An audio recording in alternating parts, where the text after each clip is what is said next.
નમસ્કાર મિત્રો, જય હિન્દ, જય ભારત, જય સંવિધાન. આજનો આપણો મુખ્ય વિષય એ છે મિત્રો કે સામાન્ય રીતે તમે આ વસ્તુ જીવનમાં ફેસ કરી હશે. પહેલા એક વાત કહું, વિડીયો ગમે તો લાઈક કરજો, યોગ્ય લાગે તો ચેનલને સબસ્ક્રાઇબ કરજો, જેથી આવા તમે વિડીયો બીજા જોઈ શકો કાયદાને લગતા.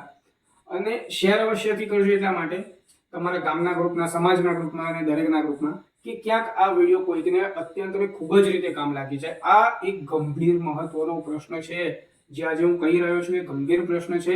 આ વિડીયોને સ્કીપ કર્યા વગર પૂરો જોજો, અચૂકથી પૂરો જોજો.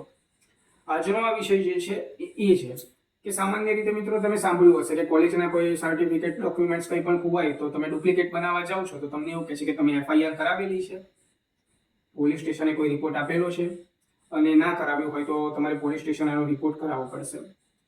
તો સામાન્ય રીતે ક્યાંય એવો વિચાર કર્યો છે કે આપણા ડોક્યુમેન્ટ ખોવાય છે તો એમાં પોલીસને રિપોર્ટ કરાવીને શું કરવાનું? તો આજનો આ પ્રેક્ટિકલ કિસ્સો કહીશ.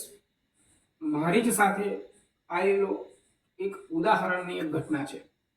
પ્રેક્ટિકલ ઉદાહરણ સાથે કહીશ. એક ભાઈ છે જેમનું લાયસન્સ ખોવાયેલું હતું.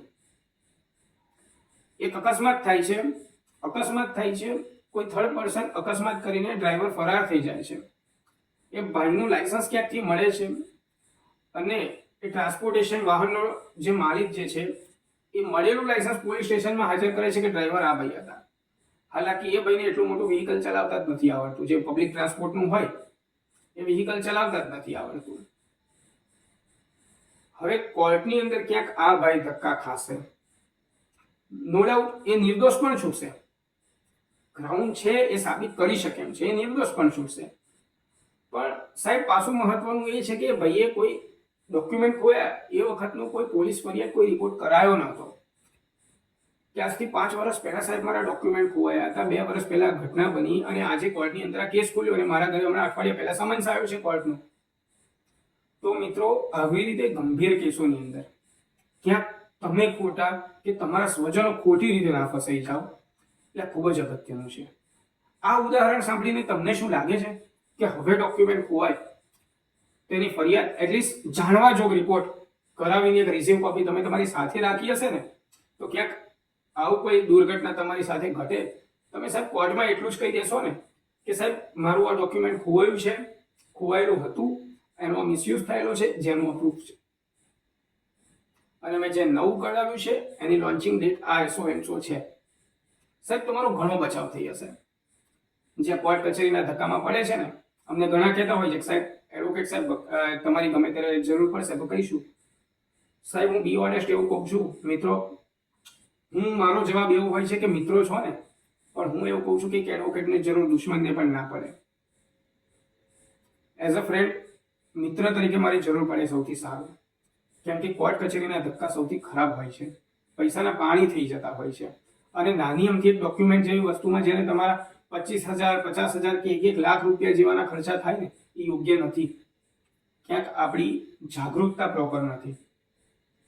તો ક્યાંક આપણે પ્રોપર જાગૃત રહીશું ને તો ખોટા પણ બનાવ આપણી જોડે પણ નહીં થાય, આપણા સ્વજનો જોડે પણ નહીં થાય. અને મિત્રો ક્યાંક તમારા ડોક્યુમેન્ટ પણ ગાયબ થઈ ગયા હોય તો યોગ્ય તકેદારી લઈને શક્ય એટલું વહેલું પગલું ભરી લેજો. કેસ ના નોંધાયો હોય તો નોંધાવી દેજો. જે દિવસે દુરુપયોગ થઈને ક્યાંક ખુલશે ને એ દિવસે કદાચ બહુ મોડું થઈ ગયું હશે. તો એની ડુપ્લિકેટ કરાવવામાં જેટલો આગ્રહ રાખો છો તો એની પોલીસ ફરિયાદ કરાવવાનો એટલો જ આગ્રહ રાખજો.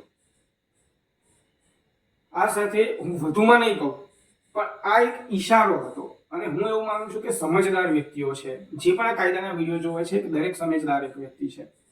નાનું બાળક આ વિડીયો નથી જોવાનું. જે મેચ્યોર પર્સન છે, જે સમજદાર વ્યક્તિ છે, એ સામાન્ય રીતે એ લોકો જ આ બધા વિડીયો જોતા હોય છે. તો સમજદારોને એક ઇશારો કાફી છે, એક આ ઉદાહરણ ઘણું કાફી છે. અને આશા રાખું છું કે આ વિડીયો આપ સૌને અત્યંત ઉપયોગી થાય, ખૂબ સારો સાબિત નીવડે. આ સાથે હું આ વિડીયોને બ્રેક આપું છું. જય હિન્દ, જય ભારત, જય સંવિધાન.